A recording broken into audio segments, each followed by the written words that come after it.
My name is Sarah Mitchell. I am 42 years old. I am a single mother. I have one son, Ethan, who is 9 years old. He is my whole world. He is smart, kind, and endlessly curious. He has his father's eyes and my stubbornness. He is the best thing I have ever done, and I have spent the last 9 years trying to give him the life he deserves. I also have a family that has never quite accepted him. My parents, Richard and Patricia, have 6 other grandchildren besides Ethan. My siblings, my older brother Marcus, my younger sister Natalie, and my younger brother Daniel, have all married into what my mother calls good families. Their children are the golden grandchildren. They are the ones who get the expensive gifts, the preferential treatment, the extra attention. Ethan is the outsider. He is the child of a single mother. He is the child of a marriage that ended in divorce. He is the child who doesn't quite fit into the picture-perfect family my mother has constructed. I have known this for years. I have seen the way my mother's eyes light up when she talks about Marcus's children. I have seen the way my sister's kids get the best presents under the Christmas tree.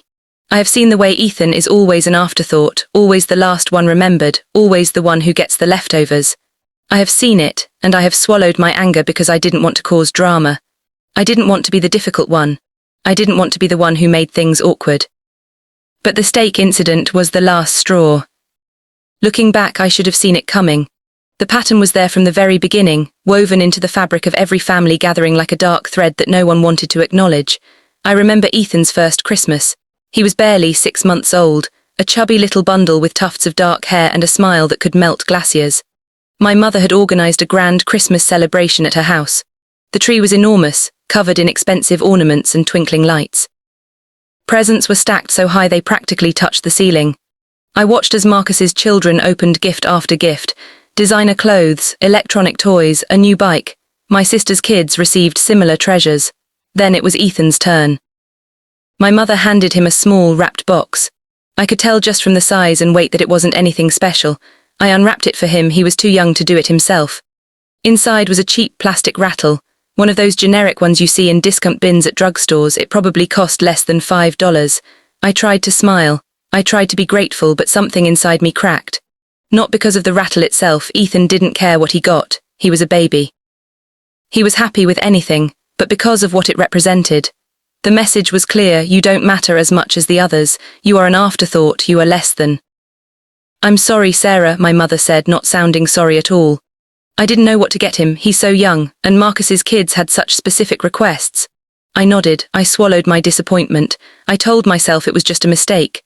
I told myself I was being too sensitive. I told myself to let it go. I didn't know then that I would be telling myself the same thing for the next 9 years. Ethan's birthdays were always a source of quiet heartbreak. When he turned 5, I planned a small party at a local bounce house. Nothing extravagant. I couldn't afford extravagant, but I wanted him to feel special. I sent invitations to my entire family. Marcus said his kids had a soccer tournament. Natalie said her family was going on vacation. Daniel said he had a work commitment. No one came, not my parents, not my siblings, not my nieces or nephews. I watched Ethan's face fall when he realized no one was coming. "Mom, where is everybody?" he asked, his voice so small and confused. "They're just busy, sweetie," I said, forcing a smile. "It's okay. We'll have fun by ourselves. It's better that way. We can do whatever we want." We had a wonderful time, just the 2 of us. We bounced on the inflatables until we were exhausted. We ate too much cake. We played games and laughed and made memories. But I never forgot that my family had chosen to be absent on my son's birthday. The next year I tried again. Ethan had been talking about his cousins for weeks. He missed them. He wanted to see them. I called my mother and asked if we could combine Ethan's birthday with another family event. She agreed reluctantly. But when the day came, Ethan's birthday was an afterthought. The gathering was actually for Marcus's daughter's achievement award. All the attention was on her. The gifts were for her. The cake was for her. Ethan got a perfunctory happy birthday from his grandmother and a card with $20 inside. He was 7. He didn't understand why his cousins got all the attention on his birthday. He didn't understand why no one remembered him. I spent the drive home explaining to him that sometimes people make mistakes. I told him it wasn't his fault. I told him he was special and loved, but I was lying to him and I knew it. He wasn't loved, at least not the way he deserved to be loved, not by my family. Ethan was a quiet child, but he had his moments of brightness. He loved performing in school plays, even if he only got small parts. He loved playing soccer, even if he wasn't the best player on the team. He loved being seen. I invited my family to every school play. I sent them pictures of Ethan in his costume. I texted them reminders about the date and time. I practically begged them to come. Marcus came once. He stayed for 15 minutes and left when his phone rang. Natalie never came. Daniel never came. My parents came twice, but they spent the entire time talking to other parents they knew, barely watching the performance. Ethan noticed. He always noticed.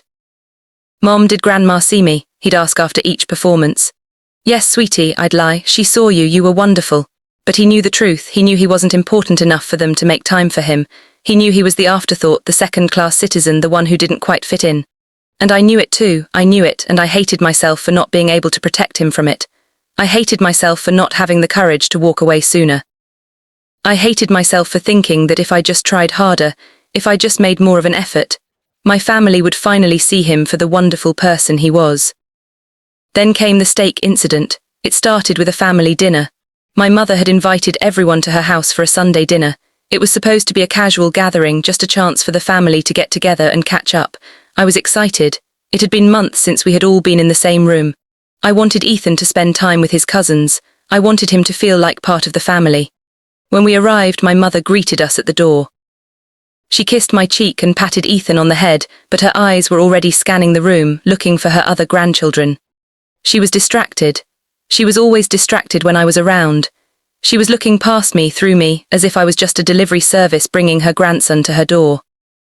Dinner was chaotic as usual. The kids ran around the living room while the adults talked about jobs, vacations, and the latest family gossip. I sat in the corner with Ethan, trying to keep him entertained. He was bored, but he was being good. He was always being good. He had learned early on that he had to be good, had to be quiet, had to be invisible to avoid being a bother to anyone. Then my mother announced that she had a surprise. She had pre-ordered steaks from a specialty butcher for the next family gathering. She had ordered them for every grandchild. She was so excited. She went down the list, naming each grandchild and the steak they would receive, $120 each. She had spent $120 on steaks for each of her grandchildren. I waited for her to say Ethan's name. I waited for her to include him. I waited for her to acknowledge that he was one of her grandchildren too. She never said his name. I felt my stomach drop. I felt the blood drain from my face. I felt the familiar sting of being forgotten, of being an afterthought, of not mattering. My mother had ordered $120 steaks for every grandchild except my son. I looked at Ethan. He was playing with his toy car, oblivious to the slight. He was too young to understand. He didn't know that he had just been excluded. He didn't know that his grandmother had just made it clear that he was not one of the golden grandchildren. He didn't know that he was different, that he was less, that he didn't belong. He just kept playing, happy and innocent, unaware of the cruelty that had just been done to him.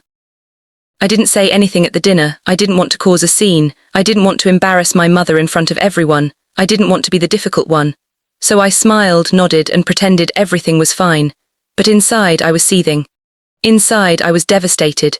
Inside I was making a promise to myself. I was never going to let my son be treated like this again. I waited 2 weeks. I wanted to give my mother a chance to realize her mistake. I wanted to give her a chance to call me and apologize. I wanted to give her a chance to make it right. I kept checking my phone, hopping for a text, a call, anything that would show that she had realized what she had done. She never called.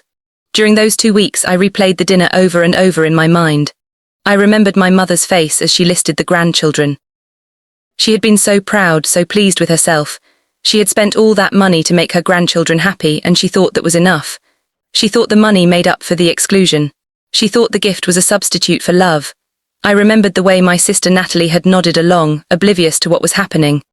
The way Marcus had smiled at his children, never once questioning why Ethan was being left out. The way Daniel had scrolled through his phone, completely uninterested in the conversation. They had all failed, not just my mother, all of them. They had all accepted the exclusion as normal. They had all treated Ethan as if he didn't matter, and I had let them. I had let them do it for years, but not anymore.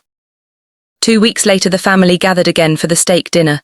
The table was set with fine china and crystal glasses. The steaks were cooked to perfection, and the smell of grilled meat filled the house. Everyone was excited. Everyone was happy. Everyone except me.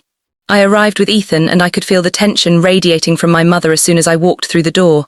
She knew I had noticed the slight. She knew I was upset. She was waiting for me to make a scene. She was waiting for me to be the difficult one. She was waiting for me to do what I always did, swallow my anger and keep the peace. I didn't give her the satisfaction. I sat down at the table with a smile on my face, but my eyes were cold. I watched as my mother served the steaks to each of her grandchildren one by one. She was so proud. She was so pleased with herself. She had spent all this money to make her grandchildren happy, and she thought that was enough. She thought the money made up for the exclusion. She thought the gift was a substitute for love. She never served Ethan. Ethan sat at the table with an empty plate, watching his cousins eat their expensive steaks. He was too young to understand why he had been left out. He was too young to understand that his grandmother didn't think he was worth $120. He was too young to understand the cruelty of what was happening. All he knew was that everyone else had something special and he didn't. But I understood, and I was done. I stood up from the table. I picked up Ethan's empty plate. I walked to the kitchen. I opened the refrigerator. I took out a frozen pizza. I put it in the oven. I waited. Everyone watched me in silence. They knew something was wrong. They knew I was about to do something. The room was so quiet you could hear the hum of the refrigerator. When the pizza was done, I cut it into slices. I put it on Ethan's plate. I walked back to the table. I set the plate in front of him. I said, "Eat up, sweetie. This is what we're having." My mother's face went red. "Sarah, what are you doing?" "I'm feeding my son," I said, "since you apparently forgot that he exists." The table went silent. Everyone was staring at me. Everyone was waiting for me to apologize, to back down, to be the good daughter who keeps the peace. I didn't. I wasn't going to apologize for standing up for my son. I wasn't going to apologize for expecting him to be treated like part of the family. I wasn't going to apologize for being a mother. "Sarah, we ordered those steaks months ago," my mother said. "We were just trying to do something special for the grandkids."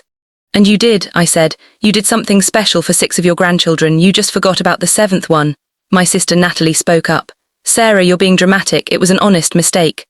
"Was it?" I said. "Was it really an honest mistake? Or is it just another example of how Ethan is always the last one remembered, the last one included, the last one who matters? Tell me, Natalie, when was the last time you invited Ethan to a sleepover with your kids? When was the last time you bought him a birthday present? When was the last time you even asked how he was doing?" Natalie opened her mouth, but nothing came out. She couldn't answer because she knew I was right. My mother's face went pale. She knew I was right. She knew she had been unfair. She knew she had been wrong, but she couldn't admit it. She couldn't admit that she had been playing favorites. She couldn't admit that she had been excluding my son. She couldn't admit that she had been wrong for years. I looked around the table. I looked at my parents. I looked at my siblings. I looked at my nieces and nephews. They were all staring at me like I was the crazy one, like I was the one causing drama, like I was the one ruining the dinner, but I wasn't. I was just standing up for my son. I was just asking for basic decency. I was just asking for fairness. I was just asking for him to be treated like part of the family.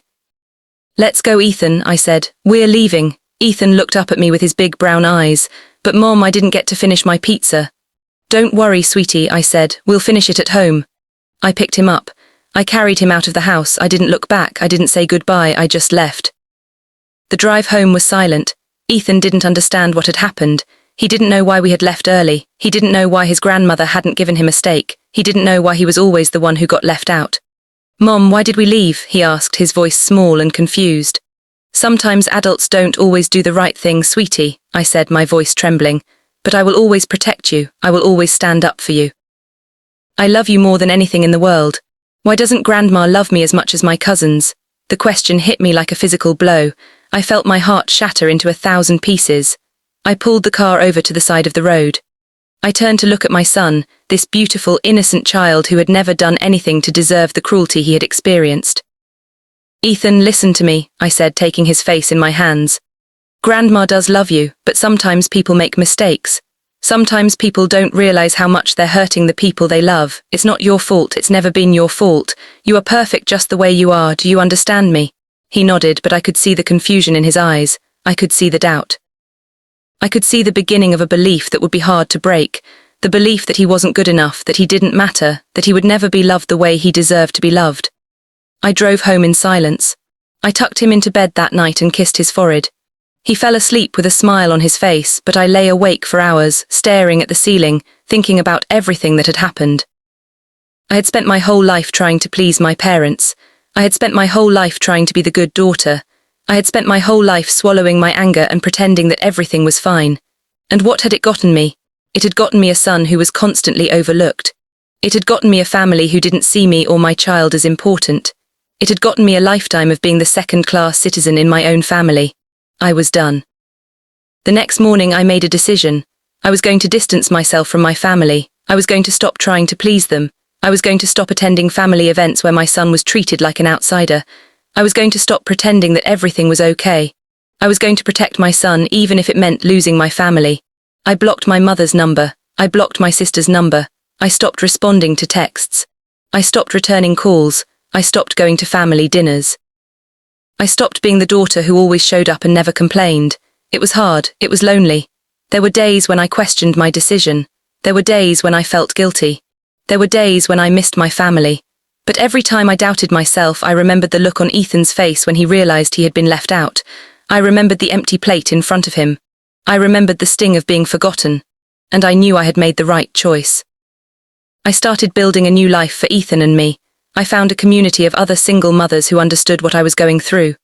I enrolled Ethan in new activities where he could make friends. We started new traditions, just the two of us. Friday night pizza, Saturday morning pancakes, Sunday afternoon walks in the park. It wasn't the life I had imagined, but it was ours, and it was filled with love.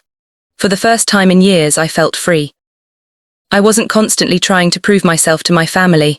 I wasn't constantly seeking their approval. I wasn't constantly worrying about whether Ethan would be included or excluded. I was just living, just being, just loving my son with everything I had.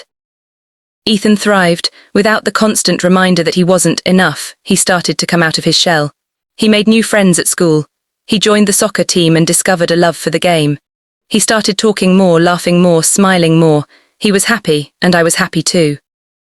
A few weeks later, my mother showed up at my door. She was crying. She was apologizing. She said she had been wrong. She said she had been unfair. She said she wanted to make it right. I let her in. I listened to her apology. I accepted it, but I didn't forgive her. I didn't trust her. I didn't believe that things would change. Mom, I said, I love you, but I can't keep putting my son in a situation where he is treated like he doesn't matter. I can't keep pretending that everything is okay when it's not. I can't keep being the one who always makes peace. I understand, she said. I'll do better, I'll be better, just give me a chance. Actions speak louder than words, I said. Show me, don't tell me. She nodded, she left. I didn't know if things would change. I didn't know if she would follow through. But I knew that I had done the right thing by standing up for my son. Over the next few months, my mother made a genuine effort. She started calling Ethan. She invited him to spend the weekend at her house. She bought him birthday presents and Christmas gifts. She asked about his school, his friends, his hobbies. She was trying. I could see that she was trying, but the hurt was still there. The years of exclusion couldn't be undone by a few months of effort. I was still cautious. I was still careful. I still watched for the signs that things hadn't changed. And then one day something happened that changed everything. My mother called me and asked if she could take Ethan to the zoo, just the two of them. She wanted to spend the day with him. She wanted to make up for lost time. I was hesitant. I was scared. I didn't want to let my guard down. But I also didn't want to stand in the way of my son having a relationship with his grandmother, so I said yes. That day at the zoo was a turning point. My mother and Ethan came back laughing and smiling. She had bought him a stuffed animal. She had taken pictures of him feeding the giraffes. She had listened to him talk about his favorite animals for hours. She had really seen him for the first time. Mom, Grandma is so cool, Ethan said, running up to me with his new stuffed lion. She told me all about the lions. Did you know they sleep for 20 hours a day? I laughed. I did know that actually. She also bought me ice cream and let me pick whatever flavor I wanted. I picked chocolate. She said that was her favorite too. My mother smiled sheepishly. I know I've been difficult, Sarah. I know I've made mistakes, but I want to be better. I want to be a good grandmother to Ethan. I want to be a good mother to you. I looked at her. I looked at the genuine regret in her eyes. I looked at the way she was holding Ethan's hand, the way she was looking at him with something like love. Okay, Mom, I said. We'll try, but it's going to take time. I know, she said. I'm willing to wait. The first big test came at Thanksgiving. My mother was hosting as always, and she had invited the entire family. I was nervous, I was scared. I didn't want to put Ethan in a situation where he might be hurt again, but my mother had assured me that things would be different. I've reorganized the seating chart, she said. Ethan is sitting with the other grandchildren. He's not at the side table. He's not in the corner. He's with his cousins where he belongs. I didn't believe her. I couldn't believe her. I had been burned too many times, but I went. For Ethan's sake, for my mother's sake, for my own sake. I wanted to believe that things could change. And they did. When we arrived, Ethan was greeted at the door by my mother. She hugged him. She kissed his forehead. She led him by the hand to the grandkids' table where a place had been set for him with a name card and a small gift. "Welcome, Ethan," she said. "I'm so glad you're here." Ethan beamed. He was so happy. He was so excited. He immediately started talking to his cousins about video games and school. For the first time in his life, he was included. I watched from the kitchen, tears streaming down my face. My mother came up behind me and put her hand on my shoulder. "I'm sorry, Sarah," she said. "I'm sorry for all the years I made you feel like you didn't matter. I'm sorry for all the years I made Ethan feel like he wasn't part of this family. I was wrong. I was so wrong." "It's okay, Mom," I said. "It's not about me, it's about Ethan." "I know," she said, "and I'm going to spend the rest of my life making it up to him. I promise." Things weren't perfect after that. There were still moments when I felt the old sting of being excluded. There were still moments when I wondered if things would go back to the way they were before. But I was hopeful. I was hopeful that my mother had learned her lesson. I was hopeful that my son would grow up feeling loved and accepted by his family. I was hopeful that the cycle of exclusion and favoritism had finally been broken. Ethan started spending more time at my mother's house. They baked cookies together, they watched movies together, they went on walks together. My mother taught him how to garden and Ethan taught her how to play video games. It wasn't a perfect relationship. It was still awkward sometimes. There were still moments of tension, but it was real, it was genuine, and that was all I could ask for. It has been a year since that steak dinner. Things are different now. My mother has made an effort to include Ethan in family events. She still slips up sometimes, but she tries. She remembers his birthday, she buys him gifts, she includes him in conversations, she treats him like part of the family. I am still cautious, I am still careful, I still watch for the signs that things haven't changed. But I am hopeful that my mother has learned her lesson. I am hopeful that my son will grow up feeling loved and accepted by his family. I am hopeful that the cycle of exclusion and favoritism has finally been broken. But even if it hasn't, I know that I will always protect my son. I know that I will always stand up for him. I know that I will always choose him over my family, over my pride, over my comfort. He is my son. He is my world. He is my everything. And no one, not even my family, will ever make him feel like he doesn't matter again. This story isn't just about stakes. It's about the subtle ways we exclude people. It's about the quiet cruelties that we don't even notice because they've become so normal. It's about the importance of standing up for the ones we love, even when it's hard, even when it's uncomfortable, even when it means losing the approval of people we've spent our whole lives trying to please. My family pre-ordered $120 steaks for every grandchild except my son. They forgot about him, they excluded him, they made him feel like he didn't matter. 2 weeks later, I walked out of that dinner with my head held high and my son in my arms. I didn't apologize, I didn't back down, I didn't keep the peace. I stood up for my son. And that is the greatest gift I have ever given him. If you're watching this and you see yourself in my story, I want you to know something. You are not alone, you are not crazy, you are not overreacting, you are not being dramatic, you are being a parent, you are protecting your child, you are doing what needs to be done, and that takes courage, that takes strength. That takes the kind of love that doesn't back down, doesn't give up, and doesn't apologize for existing. Stand up for your children. Speak up when you see injustice. And never ever let anyone make your child feel like they don't matter. They matter, they always have, they always will, and so do you. I am Sarah Mitchell. I am 43 years old. I am a single mother. I have a son named Ethan. He is 10 years old now. He is smart, kind, and endlessly curious. He has his father's eyes and my stubbornness. He is the best thing I have ever done, and I will never let anyone make him feel like he doesn't belong. My family pre-ordered $120 steaks for every grandchild except my son. They forgot about him. They excluded him. They made him feel like he didn't matter. 2 weeks later, I walked out of that dinner with my head held high and my son in my arms. I didn't apologize. I didn't back down. I didn't keep the peace. I stood up for my son. And that is the greatest gift I have ever given him. Now, if you'll excuse me, I have a son to tuck into bed and a lifetime of love to give him.